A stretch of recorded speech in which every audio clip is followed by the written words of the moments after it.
안녕하십니까, 황상무입니다. 이명박 대통령의 독도 방문과 일왕 사죄 요구에 대해서 일본이 극도로 발끈하면서 한일 간의 외교 갈등이 심화되고 있습니다. 또 수교 20주년을 맞은 한중 관계 역시 김영한 씨 고문 사건과 끊이지 않는 탈북자 북송, 또 동북공정 등으로 냉랭한 상태인데요. 동북아시아에서 펼쳐지고 있는 신냉전 시대, 그 실태와 해법은 무엇인지, 오늘 이루진단에서는 여야 외통위 국회의원 또 전문가들과 함께 한중일 갈등의 현 주소를 진단해보고 그 해법을 모색해보겠습니다. 지키고 있는 여러분들이 영토도 지켜주시고 또 환경도 지켜주는 그 양쪽 지킴이가 됐으면 좋겠다는 생각하고, 한국에 방문하고 싶은 저 독립운동가 돌아가신 그걸 찾아가서 진심으로 사과를 하고 이렇게 하면 좋겠다.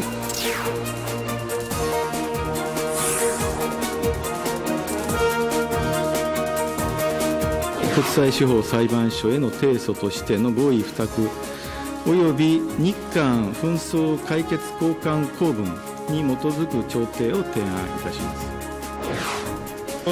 국제사법재판소에 회부하자는 일본 정부의 제한 계획 등은 일고의 가치도 없음을 분명히 한다. それをどうしていくかということは今後政府全体として考えていかなければならないと思います。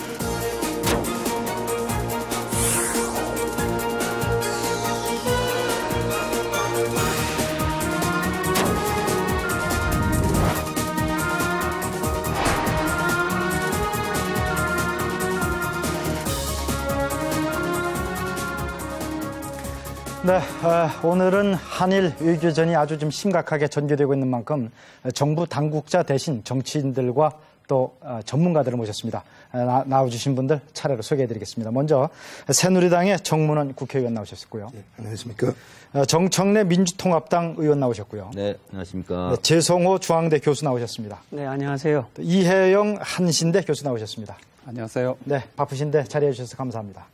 자, 저희들이 지금 조금 전에 그 화면에서도 봤습니다만은 한일 간에 지금 갈등이 아주 첨예하게 돼 있고, 또 급기야 지난 금요일에는 일본의 노다 총리가 일본 총리로서는 처음으로 한국이 독도를 불법 점거하고 있다, 또 이 대통령이 불법 상륙했다, 이런 발언까지 했고요. 또 일본 중의원이 한국의 독도 점거 중단 결의안까지 채택한 상황입니다. 자, 일본의 공세가 아주 치열하게 또 집요하게 계속되고 있고, 우리 정부는 또 아주 일거에 한마디로 일축하면서 갈등이 아주 심화되고 그런 상황인데, 여기에 또 한중 간의 관계도 전례 없이 아주 또 좀 냉랭한 그런 관계입니다.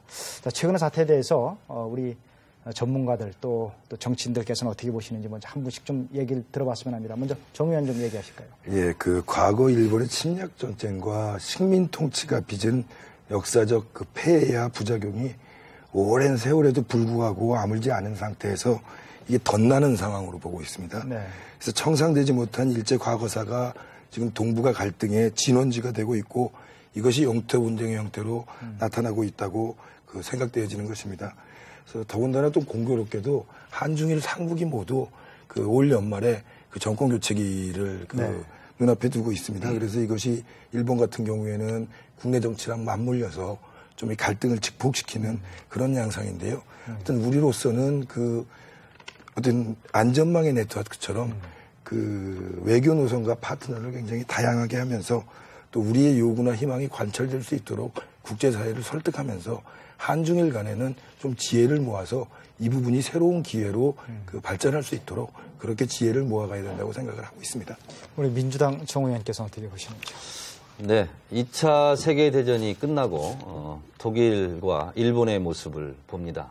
독일은 정중하게 사과하고 배상하고, 그래서 지금 국제사회 일원으로서 별 문제 없이 잘 지내고 있습니다.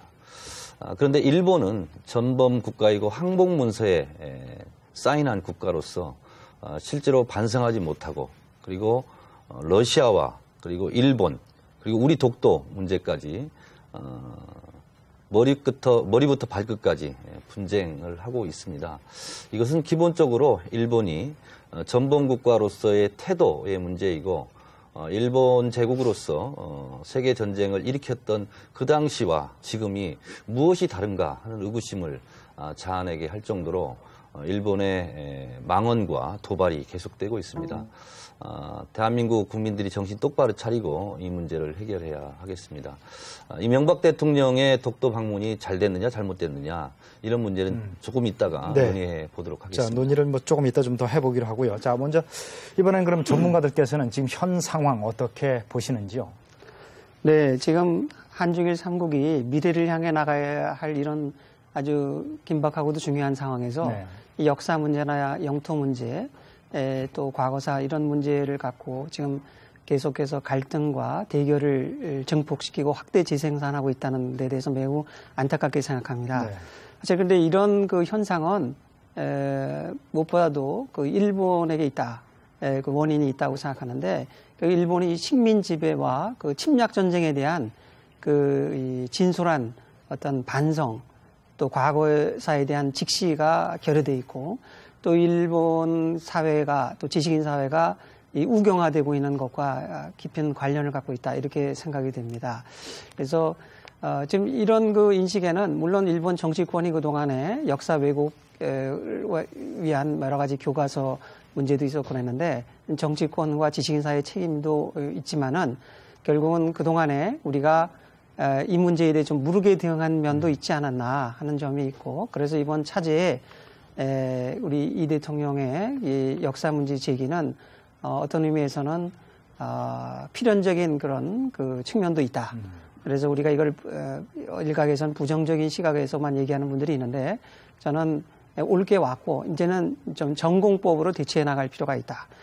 다만 이제 우리 한중일 3국이 접경을 하면서 많은 인적 교류와 또 경제 교육 관계를 맺고 있기 때문에 이 문제를 갖고 언제까지나 여기에만 매몰을 될 수는 없고 네. 우리가 그래도 전쟁 속에서도 대화를 한다고 그러는데 우리가 대화의 끈을 놓지 않고 또 협력의 그 어떤 동반자라는 걸 잊지 않으면서 우리가 이 문제를 너무나 좀 증폭시켜서는 곤란하겠다. 최근에 한 가지만 더 추가드리면은 네.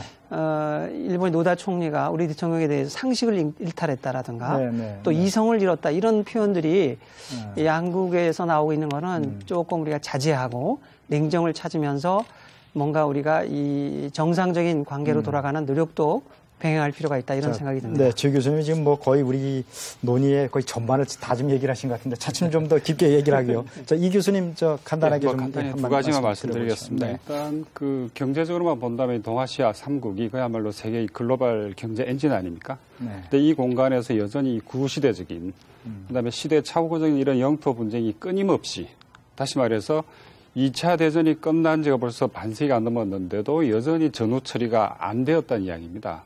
그래서 여전히 굉장히 안타까운 일이고요. 두 번째로 독도 문제만 떼놓고 본다면은 문제가 이렇게까지 오랫동안 지속되고 있는 그 기본 원인은 물론 일본에 있습니다. 그러나 우리 내부에는 그런 이유가 없을까, 원인이 없을까 이런 생각을 하게 되는데 좀 이따 말씀을 드리겠지만은 기본적으로 이 독도 문제 이렇게까지 이런 형태로 전개되게 되는데 기본적으로 5.16 이후에 이 박정희 정권 당시의 독도 밀약 그게 큰 원인이 있다 봅니다. 그렇기 때문에 우선 문제를 나중에 풀어감에 있어가지고 특히 우리 내부에 지금까지 우리가 독도를 대해왔던 우리 내부의 잘못된 이 접근 방법에 대해서도 분명히 짚고 넘어가야 된다 이런 생각을 합니다. 자, 이제 뭐 이제 벌써 이제 그 서두에서도 몇 가지 이제 논점이 갈린 것 같은데 이번엔 뭐 정 의원께서 먼저 제기를 하셨으니까 그 문제부터 여쭤보겠습니다. 이 대통령의 독도 방문에 대해서 네. 어떻게 평가를 하시는지요? 저는 가지 못할 곳을 갔다라고 생각하지 않습니다. 당연히 가야 될 곳을 갔다. 그런데 이 시기에 갔어야 됐느냐 하는 생각이 하나 의문이 듭니다. 역대 대통령들은 다 독도를 방문하고 싶어 했습니다. 독도 방문 이후에 국민적 지지가 높아지는 거죠. 근데 이명박 대통령이 임기 초에 지지율이 높았을 때 갔다면 그런 의혹은 없었을 겁니다. 방문하시기 일주일 전에 최악의 지지율을 기록했습니다. 그래서 돌출 방문은 아니었는가 이런 생각을 일단 갖게 되고요. 그리고 이명박 대통령이 어떻게 보면 국무회의에서 즉석 안건으로 올리면서까지 한일 군사 비밀정보협정을 맺으려고 했습니다. 제가 지난주에 외교통상부 장관에게 역설적으로 질문했습니다. 한일 군사정보협정을 맺는 것이 지금의 한일 감정상 옳지 않지만 왜 추진하려고 했느냐? 그랬더니 국익을 위해서 그랬습니다. 자, 그러면 지금 같은 독도 이 영유권 논란이 있는 가운데서 한일 군사정보협정을 맺으려는 그 국익이 실현될 수 있겠느냐? 실현될 수 없습니다. 그렇다면 그 하나의 사례를 놓고 보더라도 이번에 이명박 대통령의 독도 방문이 당당함의 주장이었을 수는 있으나 국익 차원에서는 결국 손해를 받고 신중하지 못한 그런 방문이지 않았느냐라는 부분에 대해서 외교통상부 장관도 동의를 하는 그런 표정이었거든요. 그러니까 가는 것은 뭐 당연히 옳은데 네네. 시기 그리고 오히려 또 얻은 것보다는 잃은 게 많다. 그러니까 결국은 지난주 금요일 날 청와대의 공식 발표입니다. 일일이 대꾸하지 않겠다, 대응하지 않겠다, 조용하게 있겠다라는 겁니다. 결국은 벌집을 건드려 놓고 일본이 벌집이 막 나와서 벌을 쏘이는데 그러면 거기에 대한 더 적극적인 대응을 하는 것이 맞는데 일관됨이 있는데 이제는 벌이 우리 대한민국을 위해서 날아오면서 쏘는데 우리는 그냥 벌만 쏘이면서 가만히 있겠다. 이런 것이 아닌가. 또 집권 초기의 인수위 시절에는 일본에게 설린 우호 관계이고 좋은 이웃인데 굳이 사과를 요구할 나는 의향이 없다. 이렇게까지 말씀하셨거든요. 그러면 집권 초와 집권 말이 180도 다른 냉탕과 온탕을 왔다 갔다 하는 이런 외교거든요. 근데 외교의 최종적인 목표는 국익 추구입니다. 국익에 도움이 됐느냐 안 됐느냐가 그 외교 행위가 잘했느냐 잘못했느냐라는 판단인데 지금 같은 경우는 우리가 유엔 안보리 비상임 이사국으로 진출하는 것을 강력하게 저지하겠다. 그리고 대한민국 국채를 사지 않겠다. 재무부 장관 회담은 이미 연기됐고 그래서 국익에서 상당한 지금 마이너스 효과가 있다. 알겠습니다. 일단 거기까지 얘기를 들어보고 이제